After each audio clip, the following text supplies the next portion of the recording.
Macam mana Yati boleh dapat tahu ada kanser? Yati rasa sakit dah lama, bertahun-tahun sebenarnya. Memang tak tahu punca pun sakit yang dirasai selama ni adalah disebabkan kanser. Sampai satu hari, doktor cadangkan untuk buang kelenjar air liur.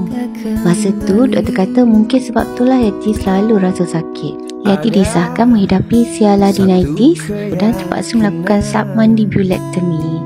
Selepas pembedahan, spesimen dihantar ke lab. Tapi lepas tu, lama doktor pandang wajah Yati.